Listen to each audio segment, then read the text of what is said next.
Grace Shaw, co-founder and CEO of Warmaloo. We make non-electric infant warming incubator blankets that are US patented and FDA cleared for warming babies in resource-scarce hospitals. I love coming back to the Generis American Medical Device Summit because first, it's just being able to see all these different innovators, not just from small to medium-sized businesses, but these large corporations, these Fortune 50, Fortune 500 companies. And so it's a great way to gain insights from the larger medical device manufacturing industry. In addition, it's a great place to bounce ideas. You're seeing some of the problems that you're facing as a startup or a small to medium-sized organization echoed right there by the VP of Stryker or the president of regulatory affairs or the FDA. So it's a really great way to get a pulse on the industry as a whole and some of the critical things to keep in mind as a medical device manufacturer. Second, this is an opportunity to be able to talk about what you do and get greater visibility because, for a lot of us, it's not the better technology that wins. It's getting the word out there about what you're doing and what traction you've had. And when someone sees you they remember you from last year, and then they hear about, you're suddenly warming, 7 times more hospitals the year after, that's a longitudinal relationship that you're building and generating awareness. And then finally, whenever you're here, there's just so much energy. So this is more of a qualitative thing that I love.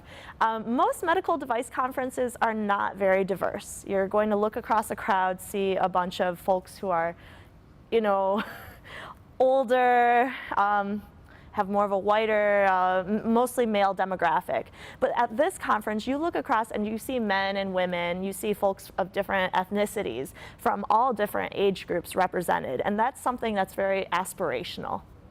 So as a material science engineer, I see a lot of innovation happening from the materials standpoint. So you're seeing new biocompatible materials, you're seeing stuff that's lighter, faster, better, new things that are potentially more sustainable the way they're manufactured, being made for healthcare and being integrated into medical devices. You're seeing folks who are able to use 3D printing. So that's been around, but now you're seeing it more applicable to a broader range of different polymers and silicones. In fact, one of the most exciting technologies is Dow was working with some researchers at the University of Michigan, and they created the first ever liquid 3D printed parts, and they were perfect. They were able to withstand some very stressful engineering conditions, like being able to blow up in a balloon with 500 psi of force with a piece of silicone that was teeny tiny.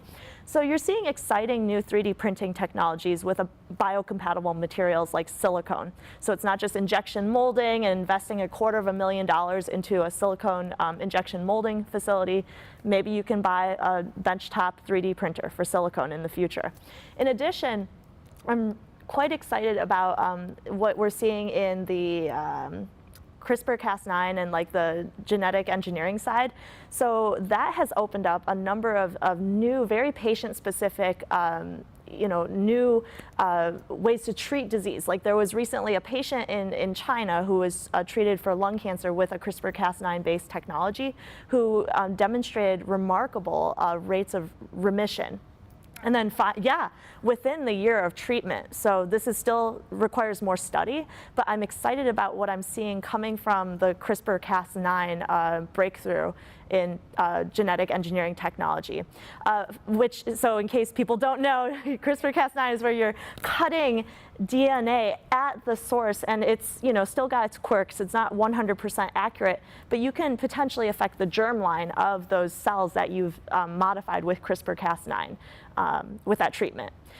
Finally, I am excited to see more people leverage what we can do with the 5th generation, internet version. So that's 5G.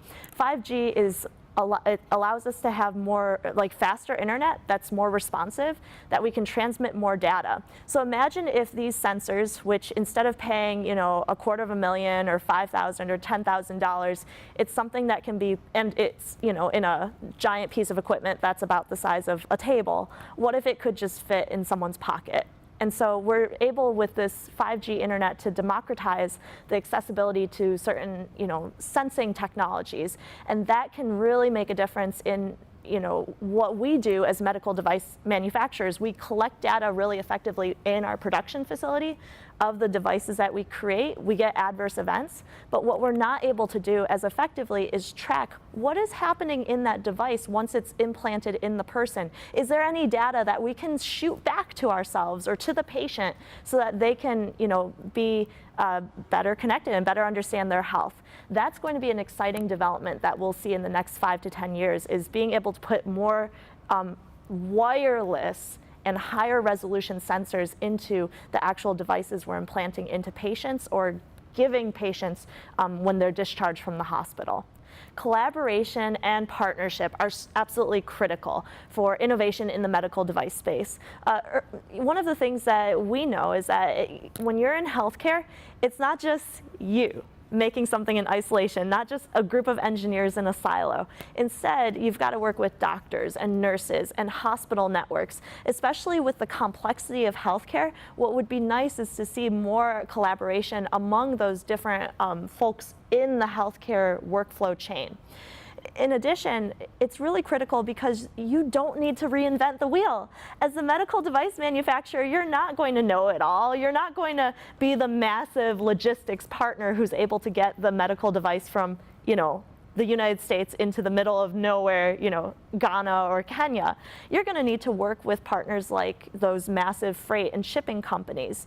And so it's up to us to build those relationships. As a medical device manufacturer, you become that connecting point where you see the entire workflow and how your solution fits into it. In addition, partnerships enable you to grow faster and accelerate what you're doing, because you're not going to, when you look at these other companies and organizations, they might have had 10, 50, 100 years of relationship building, of learning their own, lessons of, how challenging it is to manufacture that one component. So when you have someone who's been so experienced at doing, whether it's a service-based company or a manufacturing company, when they want to work with you and bring 100 years of expertise to the table, you say yes, because you don't have time to build 100 years of expertise. Leverage what someone else is doing. And finally, when you think about innovation, innovation doesn't occur in a vacuum. In fact, the most impactful innovation, as they said here at the Generis American Medical Device Summit, it takes a village to raise an idea. And so you have to collaborate, because when you're working by yourself, you're not bringing as diverse of those perspectives.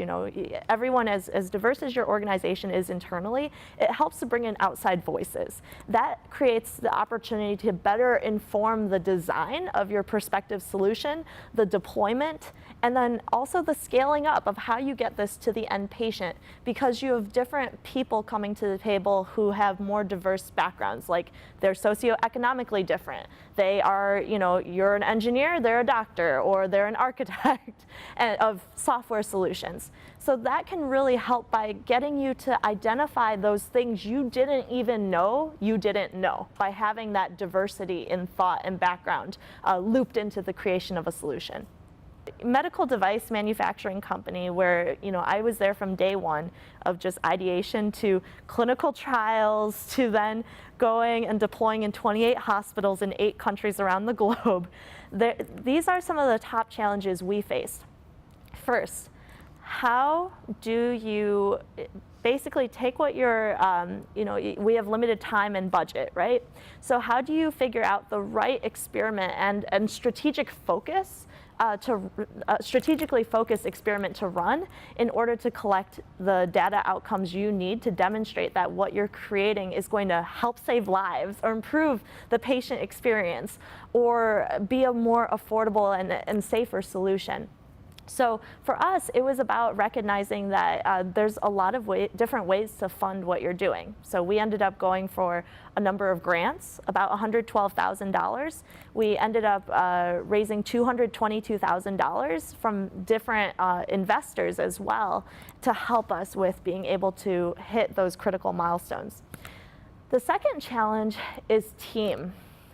So At the end of the day, your medical device company is only going to be as successful as the team you have delivering your solution. If you had a choice, a room full of 50 really happy, fulfilled, productive employees versus 50 miserable, unhappy, dealing with complaints all the time employees, who do you think is going to be able to better serve the end doctor or nurse? So keeping that in mind, for a lot of organizations, one of the biggest challenges, and we face this ourselves, how do you keep the morale up within your own organization, keep yourselves innovative, reward people for their hard work, and be able to create frameworks and provide resources at the right time to people so that they can do the job that they need to do? That's really difficult. And so that requires some buy-in from the management team. So literally one of my things that I do, I just walk around talking to my employees for a quarter of my day. That's all that I do. I just go around and see what they're doing, how they're doing it. We have a stand-up meeting where everyone talks about not just what they've done, but some of the hurdles they're running into. And we believe firmly in a shared repository of resources that all employees can have access to at the right time when they need help.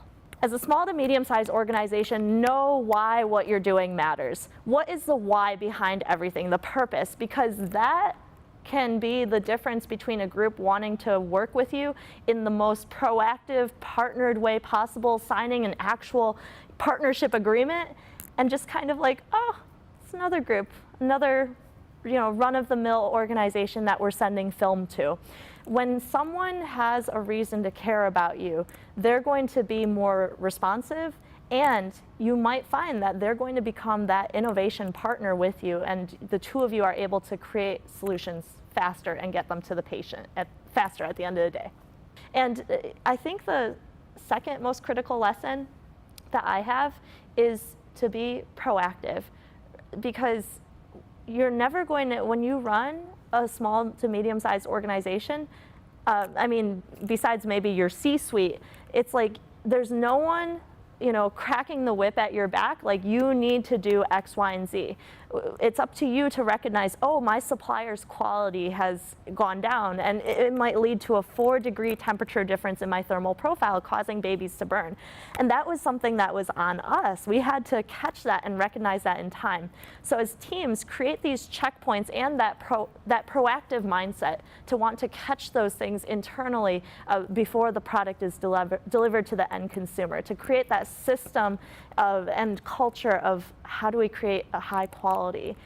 First off, you can see clearly I'm a young woman executive, and I would not have been able to reach this place where I'm at with, as the co-founder and CEO of my medical device company, if not for the mentors who took the time and energy out of their day to have faith in me and to be able to share their experiences and life lessons.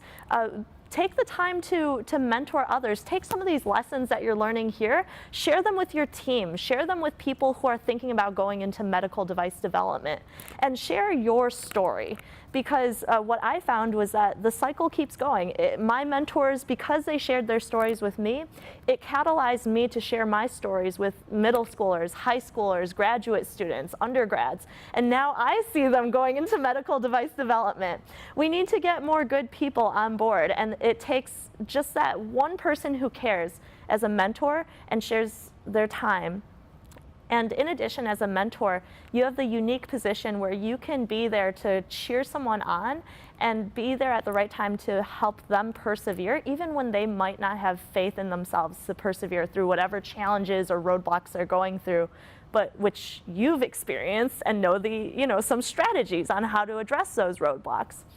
Second, to all of the attendees, I want you to know that, even though healthcare has been it's been a very complex, very difficult to maneuver space, and it's a very, it varies across the different continents, that by collaborating, when you find people here that you want to work with, actually do it. Don't just say it.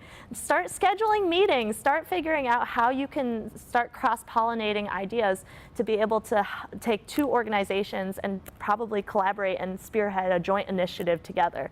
So for example, when you see Procter & Gamble working together with some of these groups like March of Dimes, There's a whole new set of channels that March of Dimes is able to access through Procter & Gamble, but someone had to take initiative to make that happen. So start building partnerships so that you can make your team not just those people within your organization, but a larger team of 10,000 more people if you think about it that way, or 7.5 billion if you think about all the people around the globe who could be working together with you. For those of you in the audience, I do recommend that whenever you go to, think about coming again to the Generis American Medical Device Summit, but also put yourself out there, go to other events. Like, a lot of us are medical device manufacturers. I'm an engineer, so we typically find ourselves at events where we're surrounded by people who are like-minded. Get yourself into the field. Some of my biggest lessons learned that I share today, they didn't come from a conference.